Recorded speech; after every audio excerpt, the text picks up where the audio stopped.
Hi, everybody. David Nour. I want to welcome you back to another Service Council inService Live. Elated you're here. Thanks for joining us. We're live on Facebook and LinkedIn and YouTube and Twitter. And I got to tell you, I'm joined today. I usually have like one co-host. Today, I've got three co-hosts of this conversation. The whole Service Council leadership team is with us, and we're going to talk a lot about this idea of operationalizing research and events and great conversations into dramatically improving customer service, customer experience, field service in the post-pandemic world. So let me start with brief introductions. Joining us is John Carroll, the CEO of Service Council. Hello, John. Hey, Nour. How you doing? I'm doing great. Good to be with you. To your left is Michael Israel, the COO. Hello, Michael. Good morning, sir. How are you doing? Doing great. Nice to see you. And of course, the person who really runs the place day to day, Sheila Ahmed's with us. Hello, Sheila.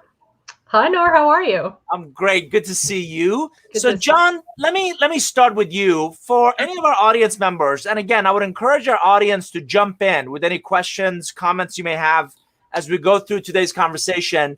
Can you start with a little bit briefly your background? And I'm really curious of where the vision, John, for the Service Council came from. Yeah, sure, Nour. Happy to do that. So I've spent 20 of the last years of my career in an analyst capacity in the field service and service space. Worked for a major IT analyst firm in Boston. That's where Michael and I collaborated and worked together. And that's how we met. And have been running the Service Council for the last 11 years now. And really, the Service Council was what I thought was an opportunity to sort of change the environment in which service leaders could come together to learn from one another. I felt that research had become too technology-centric and over-commercialized.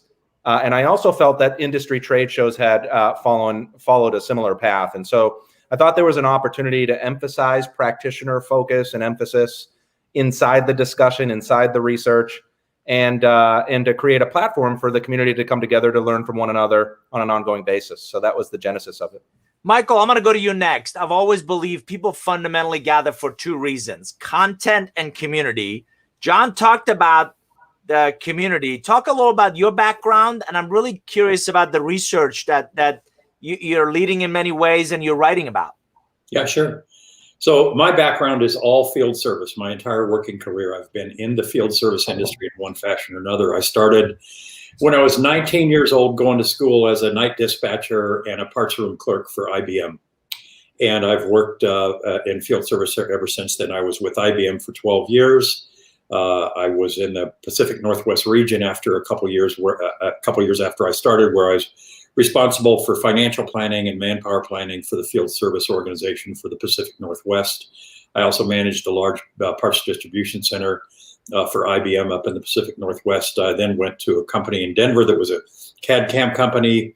Was there for 5 years, and I managed the field service organization domestically and internationally. And after that, I moved into software. And so I've spent the last few decades with field service software, and I've also been an analyst in the field service space, as John mentioned. That's fantastic. So you've seen it all. Are you, and again, I'd love for you to talk a little about the research and the writing you're doing in a minute, but we're not leaving Sheila out. Sheila, how did you get so lucky to connect with John Carroll and Michael Israel? Oh, it was fate, Nour. It was fate. Yeah, I started back a couple of years ago, actually. Met John at a previous company, and we just kind of hit it off. And he had a need for someone to really help, build the membership community, and, drive awareness. And so that's kind of where I fit in to the group. So I'm working closely with members, with our solution partners, and really just helping drive engagement. That's fantastic. So, John, the vision was get practitioners together. You brought your analyst background. Talk about the initial focus. So you drive a lot of research. You drive, and again, I've been involved with Service Council for a few months now, a lot of great events as well. So talk about that initial foray into those two areas. Yeah, we were launched as a LinkedIn business group to test the hypothesis that there was a need for this. And, after about 6 months, I had grown the community to about 600 executives, and the discussion started to take on the life of a very strategic discussion. I'll never forget the moment of inflection where I said, wow, this is it. Larry Wash, who at the time, he's a longstanding member of the Service Council, was the president of global services for Ingersoll Rand. And he was talking about launching a services business in Latam. And he had put a post out in our LinkedIn group, got some collaboration in the discussion, and then had done his own research and found that another member organization in an adjacent industry, healthcare, had launched a business in Latam successfully. And so he reached out and said, hey, can you put us together for a discussion? And I said, voila, that's it. And so we've been developing our research coverage to align to our community and our audience. And then we've been producing events. Our Smarter Services Symposium happens every September. We will be back in person in September in Chicago. So that's an update for everybody. And then behind that, we're doing events like this to get together in a digital setting. So got it. Sheila, you talk to a lot of members. Are there some common threads? Are there some common questions, challenges that you kind of hear from them? These are, I mean, some of the most recognizable brands, and kudos to John and Michael and the whole team of the community you guys have built. But I'm curious, without obviously naming names, what are some of the highlights? What are some of the challenges you hear in your weekly kind of member conversations? Yeah, it's interesting because we do work with a lot of companies that are across various industries. And, in the services industry, even though they're not necessarily in the same industry, they all have kind of the different pain points, right? How do we make our service industry better? How do our services department better? How do we, digitally transform in an appropriate way? How do we get from A to B without, failing fast, if you will? So the challenges are, really the same across industries. And what's great about our community is that we can help everyone kind of collaborate along those different pain points. And people share their successes as well. If somebody has had an amazing success with a technology, we can introduce our other members who might be struggling with getting up to speed in that way. Love it. So thank you, Mark. We've got, and I would encourage the audience to jump in. So we've got a question from Mark Fonseca. John, let me ask you this. What's the Service Council's mission? Yeah, so we want to be the LinkedIn for service. Quite simple and straightforward. We want to be that community information platform so that service leaders can come together in an environment that's safe, where they can exchange ideas, share ideas, and benefit from one another, and the research that we conduct as well as our team. And so that's really at the heart of our mission. And in my interaction, it seems to be there's a lot of leaders like field service, customer experience leaders, and it's very collaborative. A lot of these folks are, as Sheila mentioned, struggling with some very similar issues, and yet it seems to be an innate, John, heart of service where they want to help each other, they want to support each other as peers. Have you found the same? Yeah, absolutely. Services has been growing and evolving in terms of importance for the last couple decades, right? It used to be that we were talking about, can the service leader have a seat at the C-suite table? Now that's more and more prevalent, you would think, across many organizations and industries. And we see it continuing to grow in terms of importance, the identification of service and how important it is. And yeah, we see an overwhelming orientation to a servant leadership across our audience, right? They have a methodology of this whole notion of service as humanity. This is something we've been talking about, that you can be humanity-centric, you can give to the audience and the community, and you don't have to necessarily just focus on cost and profit all the time. You can focus on doing good things. And so our audience really subscribes to that very theory. Michael, I want to go back to you, and I don't think I'd heard your background. So I love the fact that you started, at that front line, and there's a lot you've seen, there's a lot you've done. Talk about data-driven decision-making and some of the research that the Service Council is doing for these members. Give us a glimpse into some of the more recent research you guys have done, and maybe one or two highlights from it. Yeah, sure. The most compelling research that we've done recently comes from a survey that we do annually called The Voice of the Field Service Engineer. And in that survey, we actually solicit input not from service management, not from service administration, but from the actual people that are delivering the service in the like field. the front line, like the actual The guys that come to my house and fix my refrigerator, and the guys that go to data centers and take care of all the servers. So the people that are on the front lines. So with this particular survey, we have now almost 730 respondents. And we're going to keep that survey open throughout the year so we can continue to update the data that we're gathering throughout the year. But it's very, very interesting there's a number of questions in the survey, but some of the really interesting things that come out of it are that a significant percentage of technicians, like 60%, say that they either don't know if they want to remain in field service or they're sure that they don't want to remain in field service. That maybe it portends as kind of an alarming trend for service management, that there's a potential, skills and manpower, person power shortage on the horizon. And that needs to be, management needs to be aware of that and take actions to intervene and prevent that from happening. So that's one point of information. Another point of information, however, is that the technicians not all, but the majority of technicians by a significant amount agree that the technologies that are available today, like virtual reality, augmented reality, artificial intelligence, and even field service management systems, they do help the technicians do a better job. And to go along with that, the technicians almost universally say that they believe that their job is very, very important to the corporation. So just a few data points, and there are many, many more. I'm going to come back to those, some great ones. Sheila, I'm going to ask you, is that a vetting process for members of the Service Council? Or is there a typical member profile? Well, you definitely need to be, at the executive level and management, but bring your team also. We really encourage our management and service leaders to bring their team to join in the membership base. So we want industry practitioners. And I know for the podcast, I interviewed Bob Feiner from Dell. We've interviewed Sonia LaCour from Southwest. So technology, I know James Milet from Schneider Electric, so industrial. What are some of the other big categories? Well, we have airline industry. Let's see. Medical device, heavy manufacturing, elevator companies. It's really technology. It's really spans, we're very heavy in manufacturing, I would say, is really kind of our bread and butter when it comes to field service. But customer experience, it spans the gamut, right, of all industries.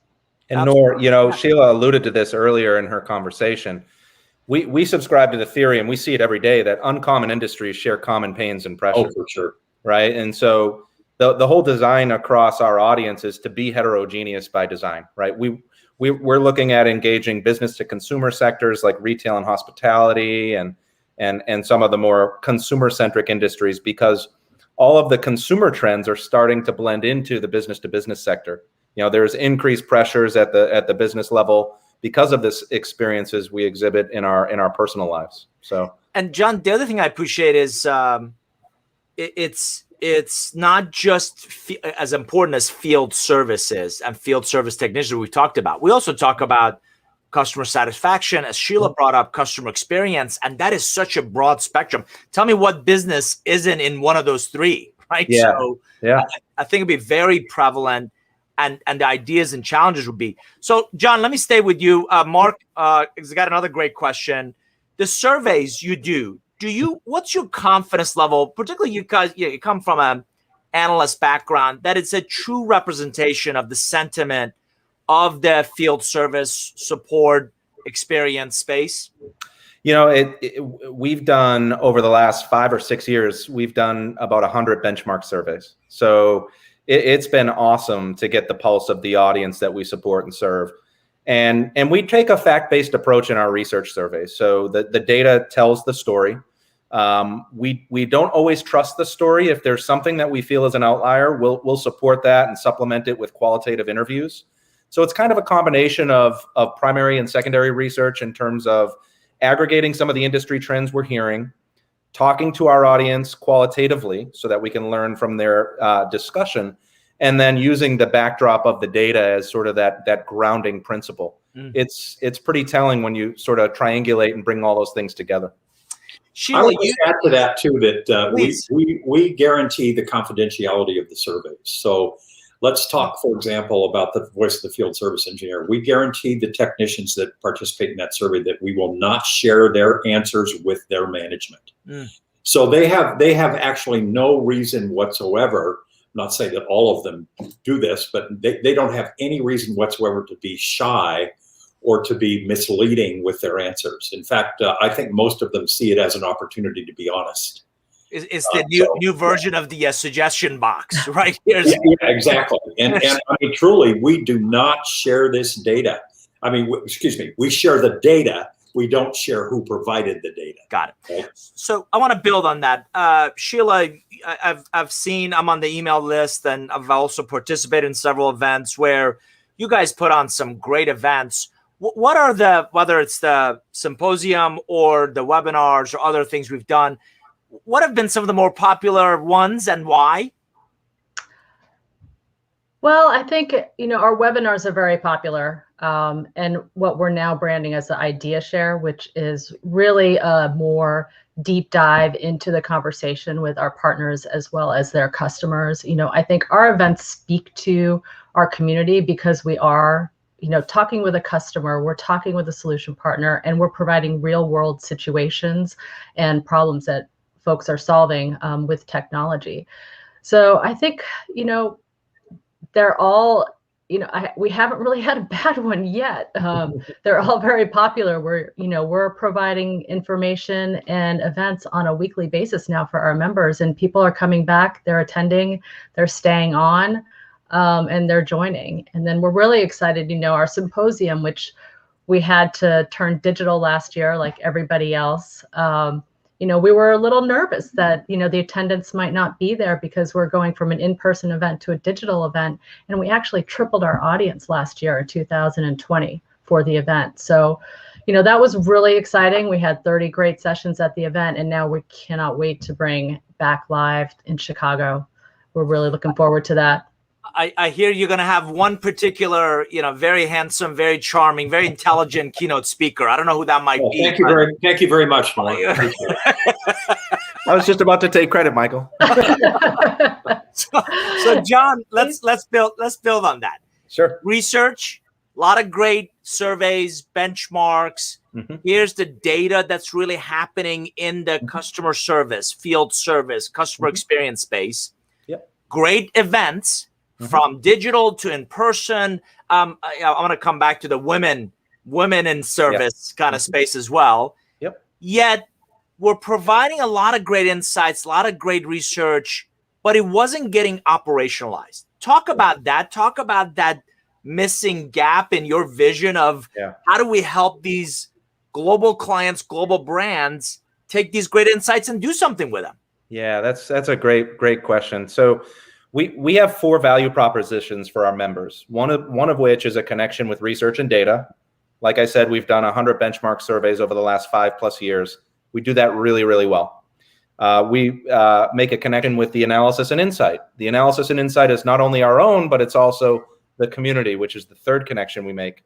And then the 4th is a connection to application. So all the things that you're learning through the research and data, through the community, through the analysis and insight, you then start to apply it to your organization, depending on your maturity, depending on your industry, your situation, your IT infrastructure, and all the other aspects of your business. That was the one value proposition we weren't necessarily executing on.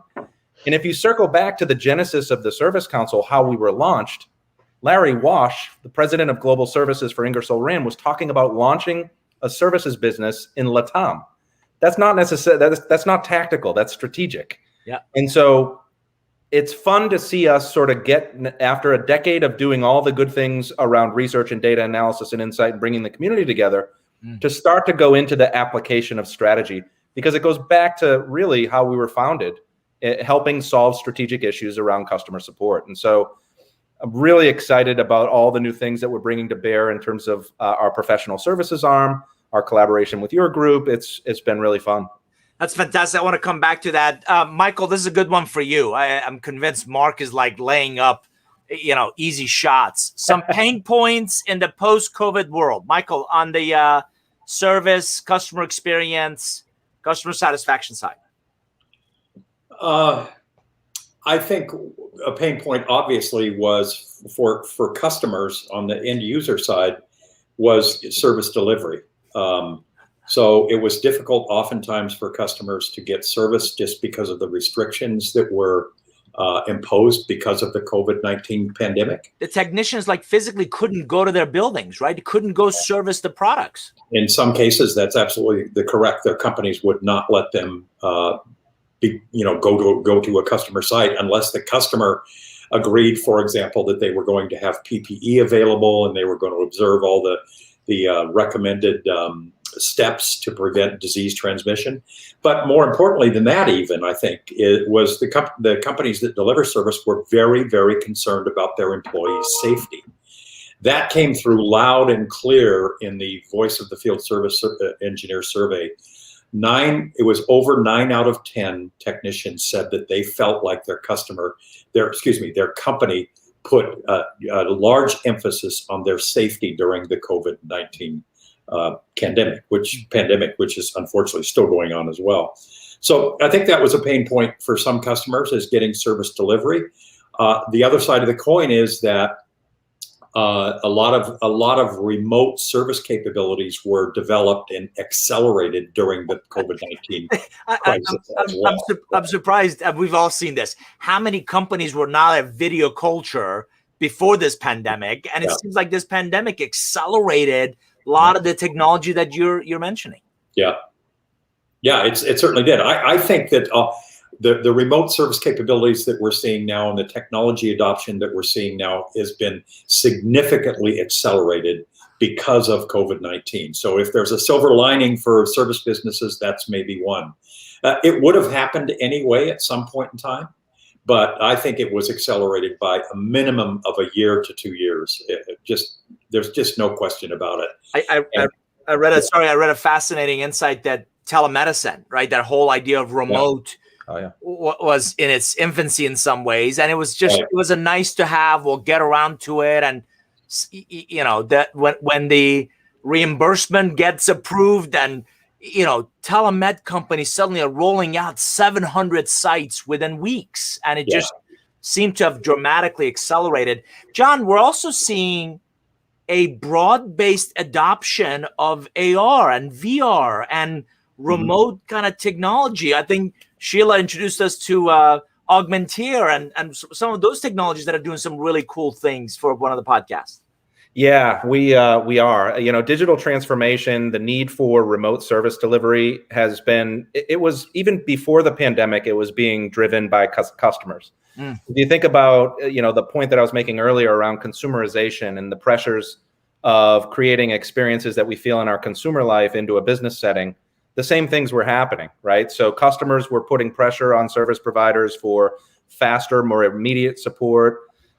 They were demanding connected and proactive service experiences where we're monitoring the health of whatever the asset is in the field that we're supporting for them on their behalf.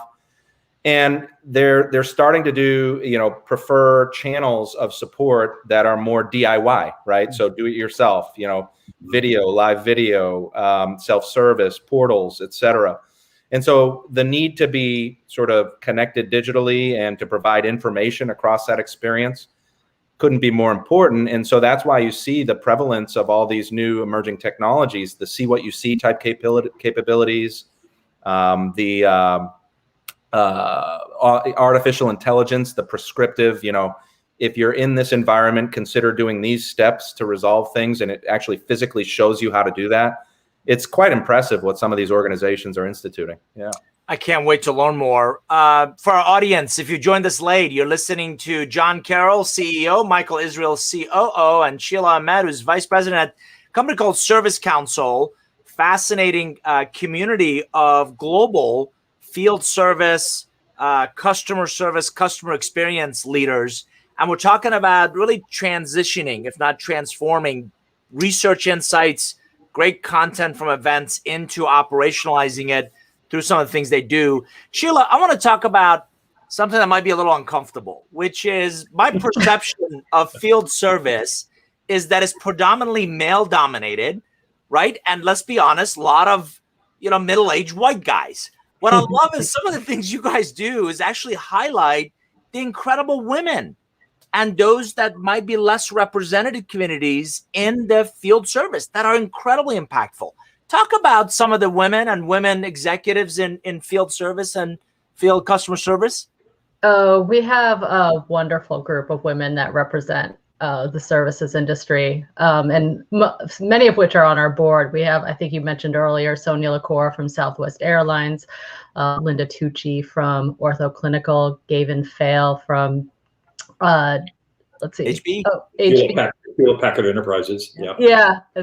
And as well as, Stephanie's from NCR? What's that? Sophia Weatherby from NCR as well. And what's great is that they all joined our panel at the symposium last September, and they're just an amazing group of women that you can learn from. And what's not unique about them, what's amazing about them is how willingness they are to give and share their learning. They really want to foster and help other women become better in the industry. So they're just fabulous. John, well, I would just add to that too. They're not only willing to share, but they're just passionate about service. Yeah. They want to make their organizations service-centric, customer-centric, and just do everything they can possibly do to improve the customer experience. It's really quite amazing to listen to people like Gavin Fail and Sonia LaCour talk, and their passion and their belief in what they're doing just comes through really strongly. And I got to tell you, I'm amazed at the impact and the enterprise value each of them create for their organizations. Gavin leading that whole critical, account program at HPE. That podcast that we did was just like, this woman is a force to be reckoned with. Sonia's another one, force to be reckoned with, right? So, John, I want you to build on Sheila and Michael's comments. Yeah. Regrettably, diversity and inclusion and equity in a lot of places is just lip service. What do you believe has to happen to increase more of those underrepresented groups so field service looks and acts like what the market does and what the market is expecting in terms of who shows up and either service my equipment or who do I engage online for customer service and customer experience? What has to happen for the industry to really make a big difference in that space?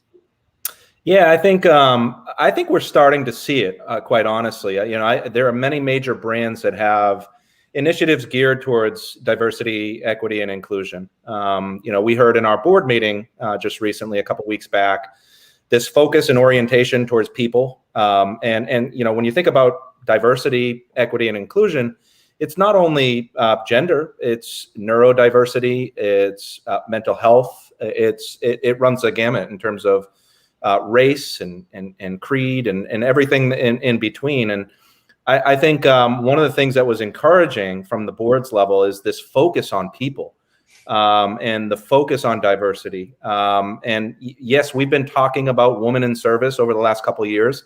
We actually have seen an increasing demographic from women in service at our event. So the last time we were in person, we saw nearly 30% of our audience was female. That was really fun and a good trend.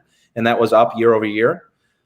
We've actually built a research track that's going to be focused on diversity, equity, and inclusion moving forward. So we're going to be covering this topic with much more consistency and rigor moving forward. And the topic of people and the importance of people, we tried to move away from it in our board meeting and move towards service revenue and profit and cost and all these other things. And they said, no, come back. Let's go back. So it's very important. Yeah. Michael, I'm not asking this next question for any other reason than your wisdom. But what is the silver tsunami, and why is it important in the space? Why are you asking me? Your wisdom. Sure, Nour, sure. Well, I guess I could take it two ways. The silver tsunami from a problematic standpoint is that there are a lot of people in service that have been in service for many, many years, many decades, and they're leaving. They're retiring, and with that retirement, they're taking a lot of knowledge with them, right? So that is a problem. I think that every service organization that we talk to in the Service Council says that exact same thing: the loss of tribal knowledge as people retire that have been here for 30, 40 years, and they're taking all that knowledge with them. They also know where all the bodies are buried. Yeah. So maybe that's the good side of the service. So that's one perspective. The other kind of related perspective, however, is that some of the technologies that are available today, like we've talked about, virtual reality, merged reality, et cetera, allows some of the younger people in the workforce that don't have the same level of experience to pick the brains of those people that do in a real-time fashion using these technologies and get guidance and mentoring from those more senior people so that they can come up to speed more quickly. So from that perspective, the silver tsunami people like me are being enabled and empowered in ways to impart their knowledge to the young. I don't know if John or Sheila had this experience. Wasn't it Reagan who was asked about his age, and he turned it around into, I think, like Mondale? I'm not going to talk about Mondale in one of the debates. Youth and inexperience. I love it. I love it. So, Michael, I got to tell you, I was fascinated at the last advisory council meeting that people talked about going back to high schools, if not middle schools, and changing the perception of field technicians, that this isn't your parents or maybe your grandparents up in your elbow in Greece. This is now tech-led, and this is now really an innovative space to think about joining. Talk about that a second. Yeah, I think it's very, very important, and you can become a very successful field service engineer, a very successful, a very skilled, a very knowledgeable, tech-savvy technician without having to go to a four-year college. And I think that's part of the message that they're trying to get across, is that there are plenty of opportunities to go to technical schools, to get an associate's degree, there are plenty of opportunities to increase your knowledge and become very proficient at servicing complex equipment without having to go and get a bachelor's degree or a master's degree. So that's what they're talking about. What you referred to as going back to even grade school and middle school level and starting to let people know that there are great careers out there that pay good money, that have a good career path that you can get into without having to go into huge debt for going to a four-year or a master's degree. They're always going to be in demand. Biden mentioned last night in his speech, even, in the blue collar programs that he's suggesting, I believe he said 75 or 78% of the jobs that would be created do not require a four-year degree. So I think that we need to begin thinking that way, is that people can be skilled and have a good career even if they don't have a four-year degree. A four-year degree doesn't make you. You can make it without one as well. And it's not right for every kid that's coming out of school. And a lot of those trades, I read a data point that a welder can make in excess of $100K a year, because there's so much construction going on. We still need welders and we need plumbers. I can guarantee you that some of that a lot of the really skilled, experienced technicians do much better than that. It can be a very, very lucrative career for people. So, John, let me ask you. Mark has got another great question. When I was in office equipment, copier sales, our service techs were the best sources of leads. Is that still the case? Talk about because the perception is service is overhead. Service is after the sale. Service is going to erode margins. And we all know that's actually not true. Talk about the revenue generation engine of a world-class service organization, not only as in terms of leads for the sales team, but actually those SLAs and the upsell, cross-sell of that exceptional experience. I'll tell you a quick funny story, and then I'll jump into it more specifically. But at our last symposium that was in person, we held a panel, and it was, should technicians sell, yes or no? And I forced the two panelists, I was moderating it, to take either side, yes or no. And nobody wanted to take the no side. They absolutely, they want the encouragement of their technicians to generate opportunity. They don't want them necessarily to sell, right? They are the trusted advisor. They're in front of the customer, and they're there to support and serve. But I think Mark's point is correct. The greatest source of leads coming from the technicians is absolutely accurate. And many organizations have instituted programs of lead referral. They've incentivized their technicians for lead referral and conversion. And to your point, SLA agreements are starting to extend beyond, the 24/7 support and the meantime to repair, 4-hour service windows, or whatever the rigorous SLA agreements that are out there, to incorporate an additional layer of professional services, advisory, consulting, subject matter expert access. And it's using the expertise of the technicians who are now, back to the point about the role of technicians and how it can be a lucrative career and important, and it's more white collar than blue collar necessarily. People are starting to change the nomenclature, and they're referring to them as engineers, right? And they're starting to expand the strategic importance of the engineer and the technician, if you will. So. I'd like to add 2 points to that, if Please. I may. One, just briefly, is that one of the things that was uncovered in the Voice of the Field Service Engineer survey is that one out of four technicians said that they find it difficult to report sales opportunities to their company. So they want to be able to report sales opportunities to their companies, but 1 out of 4 say that it's difficult for them to do so. More importantly, however, is that I don't think that we should look at it as, can technicians report new sales opportunities? I think we need to take a more macro level view. And that is, technicians can not only report new opportunities, but more importantly, they cement your long-term relationship with your customers. And they guarantee, if they're doing a good job, if they're skilled and adequately supported by the organization, they guarantee future sales with your customers. So it's not just for the moment that a technician is important. It's for the entire life cycle of your relationship with your customers. And my perception is they bring that brand promise, right? I bought that equipment from you. I had other options. I bought it not just for its features and benefits, but the perception of the brand behind it. After the sale, as I've always said, that's when the relationship really starts, right? Can I get the outcomes I was after, not just this thing humming along?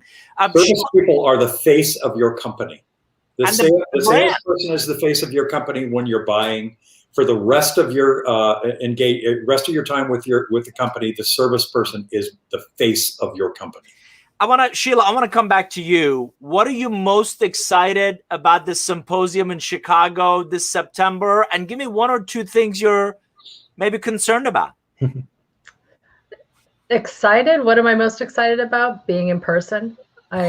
Cannot wait to have an event in person. I don't care what the event is. I'm coming. Right? I got shot number 1, so I'm getting ready. I think the only concern is really, we provide such a high value to the VP level type executives that we bring to this invite only type event.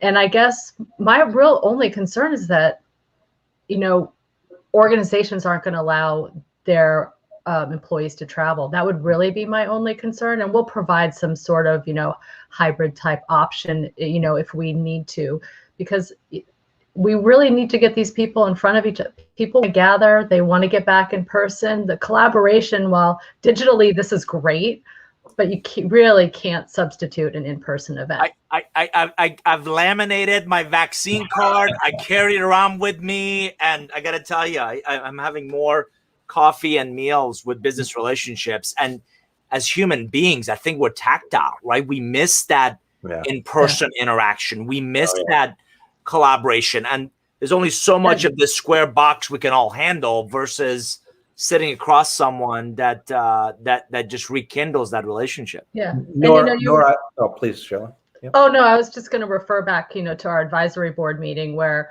the executives are really focused on people and talking about mental health. And, with that mental health, is the isolation of the pandemic, right? So until we can get back in person, what was really great about the executives being focused on people is that they're concerned about their people. They really want to make sure that they're taken care of. Talking about a concern. Should I be concerned with my wife asking, when is the next event? When are you going to leave the house? About 14 months is long enough. Don't you have to go speak somewhere? John, retire the sweatpants, please. I have a couple of points behind Sheila's comments, please, which are spot on, and that is, our event is different, and I think she touched upon how it is different. It's really magical to see the environment that's created, because yes, we do the keynotes and the panels on main stage, but then we break out and we really have an orientation around before and after workshops. So it's truly, flip charts and taking notes and group work and a hands-on, right? Problem resolution oriented workshops it's very hands-on. And I think Sheila touched upon that. The other thing is it's not a trade show at all. Yeah, definitely. And I got to tell you, I love together. It's a forum where people get together and share best practices. And I love the by invite only, because that exclusivity says, that the not just the influencers, but the decision makers who have a real opportunity to impact field service and customer experience are going to show up. Right. I think it was James Milet from Schneider Electric in our last LinkedIn Live or podcast that said, what is he looking forward to most? A hug. He just wants a hug. None of us have had that professionally in 14 months. So, John, let's talk about Service Evolve. So, new line, new focus, new offering. What's your vision for Service Evolve? And then let's talk about our partnership. It speaks directly to that fourth value proposition that we haven't necessarily executed on, right? And that is, how can we help organizations take all the learning, operationalize against it, and then apply it to their business? And so I'm super excited. We've got a couple of engagements under our belts already. We're helping organizations, and really, it's just so powerful to help them, because if you think about all the organizations that we work with, not all of them, but many of them, they're multinational. They have extended teams. They have dealers and channel partners and W-2 employees and independent contractors, all of which are touching the customer experience and the brand experience, right? And so how do you corral that brand experience? You get uniformity, you get consistency, you get greater level of communication of your value through visual. And, that speaks directly to all the things that we're going to be helping organizations with through this new Service Evolve business unit. It's really powerful to see the first couple of engagements under our belts and the difference it's making, not only in terms of the uniform message, but also internal initiatives like culture initiatives, and how does it build across the organization internally and then externally. It's so empowering. Yeah, and for our audience, in the brand new book called Curve Benders, right? Is this the shameless product placement? John, I'm really excited, as you mentioned, working with you, Michael, and Sheila on a couple of initial engagements. That the whole strategy visualization over my shoulder in helping the client that we started working with in translating. And I think Michael saw it early on. It was all corporate speak, right? Yeah. It was margin challenges, and it was all the stuff that we wanted the field to do from a corporate perspective. And then the aha moment was, hold on a second, you're going to speak Portuguese to these people. Why don't we speak their language, right? So why don't we really focus on the things they care about? And I think the end result we've created, really, I think you'll be surprised by it. Yeah, this is just a natural progression for us. I mean, we already provide and have provided for years the collaborative environment for people in the service industry. We have for many, many years done research and gathered a lot of information that's valuable to our member community. The next logical step for us is to provide some professional services to help those companies implement the things that they've learned through our partnership. And Michael, what I appreciate is the services we're offering, they don't seem to be me too. They don't seem to be, oh yeah, we do that too. I think we've been very intentional about whether strategy visualization, or the other one I was going to mention is our innovation sprint. Right. So as we talked about big business model trend, of creating platforms, creating ecosystems, creating these micro enterprises.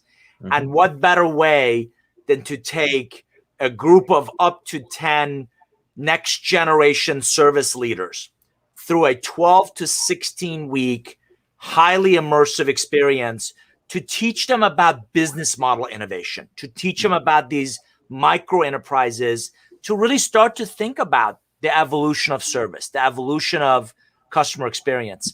John, what are you most excited about in our work together? Oh my goodness. I just can't wait for everybody to understand the impact, the potential impact. I mean, the few engagements that we've had, it's amazing the impact that we've had. And so I'm excited to raise awareness to the service. I'm excited to see how we can help organizations, because it's so powerful what we're doing. So I'm excited about that. I just keep thinking back to the one, I won't mention any names, but the one presentation we had with one of the clients that we're working with on Evolve right now. And we're explaining how it works and showing examples, et cetera, et cetera. And this person was getting so excited. You could see it in their face and their hand movement and everything. And I said, man, I want to play poker with that person. Yeah. So Sheila, I'm not going to complain against John, with John or Michael around, but talking about awareness, I think Service Council is going to a new website. That's causing you a little bit of heartburn, but you're excited that we're incorporating community and we're putting a whole new facade in front of the Service Council. Talk about that a second. I love the way you have of understating things, Nour. Yeah. Yes, we're hoping to get this launched so that we can really create more collaboration and community on the website, and talk more about Evolve as well. So we're hoping that gets launched in the next few weeks. Really excited about, getting more out there. So, cannot wait. All I know is every time I see John, the hairline just kind of... It's put me right into that silver tsunami trend that you're talking about. The things that you think are just pretty straightforward are anything but. And John, I got to tell you, I love our podcast interview. And for our audience, servicecouncil.com/podcast is the best way to go see all the great previous episode we've recorded. But John and I have got a new one out this week. And John, I love the stages that you were talking about in terms of getting Service Council up. Talk about those, what did you call them, crackers? as you develop, you go from, starving to you have crackers to you start to grow. You evolve from, Ritz crackers to, oyster crackers to Ritz crackers to saltines and then beyond, right? You start to get more and more sophisticated as you reach that success plateau. But yeah, it's been fun. We're bootstrapped. We're profitable as an organization. We never sought funding, and it's been a growth. We've grown every year since our inception. So good. Yeah, it's been a lot of fun. Michael, what are you most excited about this next year in terms of Service Council or Service Evolve or a lot of the great stuff you guys have going on? I'm most excited about getting to see my granddaughter. So that's the number one priority. I haven't been able to see her for over a year and a half now, so I'm planning a trip to Seattle sometime in May to visit her. So that's a personal thing, but I'm from a business standpoint, I'm really excited about the partnership with you, Nour, because it really adds something unique and special to the services that we can provide. And I think that from the time that I've worked with you and I've seen you work, I mean, what you do for people is quite amazing and engaging. People love it. And so I'm really excited about the potential for this service Evolve. Very kind of you to say, and I'm grateful likewise for our partnership, John. I appreciate it. I think you also pre-ordered some of these already, right? For the symposium. Yeah, accidentally we had them all shipped to you for signature. So I didn't want to house that pallet, but yes, we did. So all of our symposium attendees will be getting a signed copy of the book, and they'll have the opportunity to engage with you on site. So we're really excited about that. No, very cool. And Michael, I appreciate the kind comment. What I'm really excited about is we bring our expertise in, again, strategy visualization and the innovation sprint. That learning expeditions are also a ton of fun, where we do spy games in an urban environment, or take a group of service leaders to an adventure. Imagine a 100-acre ranch in Montana where there's no connectivity. I promised the earth will still revolve, but we'll go talk about the service brand. We'll go talk about the service relationships. We'll go talk about the service business model. And by the time you leave, you've had a chance to work not just in the business, but on the business. And we're so excited to bring these with the new Service Council website to the community. So Sheila, if it's not here by the time of the symposium, then we have a major issue. Yeah, I'd say so. I love it. Sheila, talk about what are you most excited about on this other side of this pandemic and with the membership? Oh, with the membership, just growing the membership. Really excited about that. We just keep getting more and more interest, which is just amazing.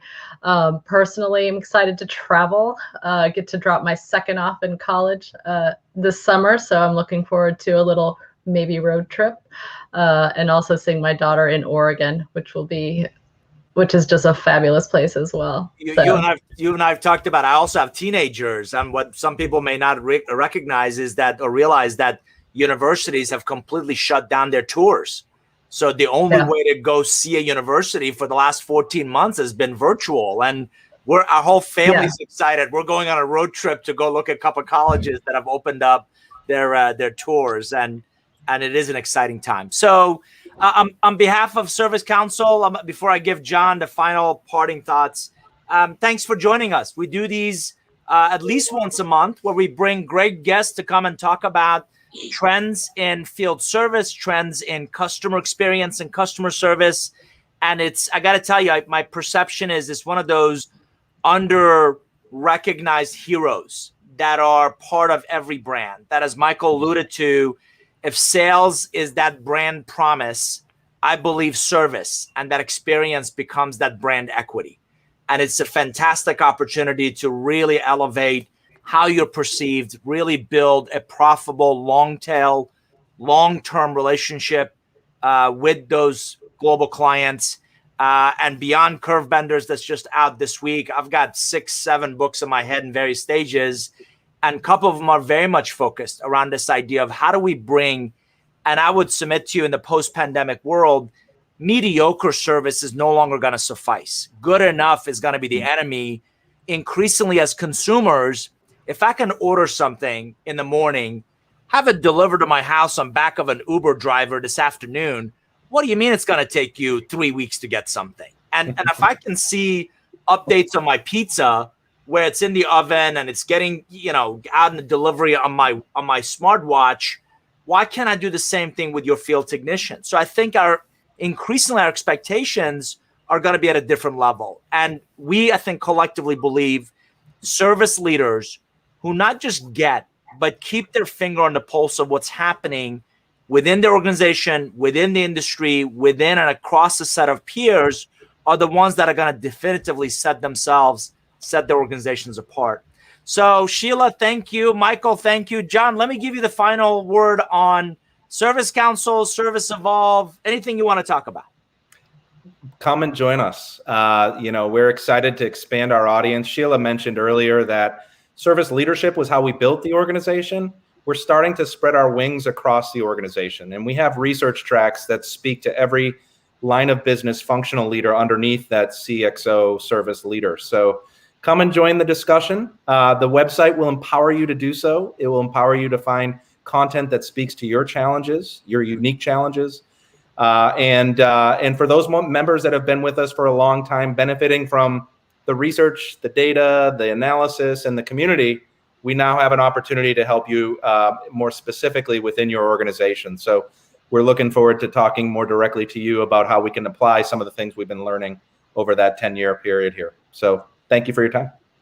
Great to have you guys. For our audience, thanks for joining us. Again, servicecouncil.com is the website. Come join us. Come be a part of this growing, incredibly kind, incredibly giving community of field service, customer experience professionals. On behalf of Service Council, I'm David Nour. Thanks for joining us. We'll see you next time. Thanks, everybody. Thank you. Thanks. Bye. Bye-bye now.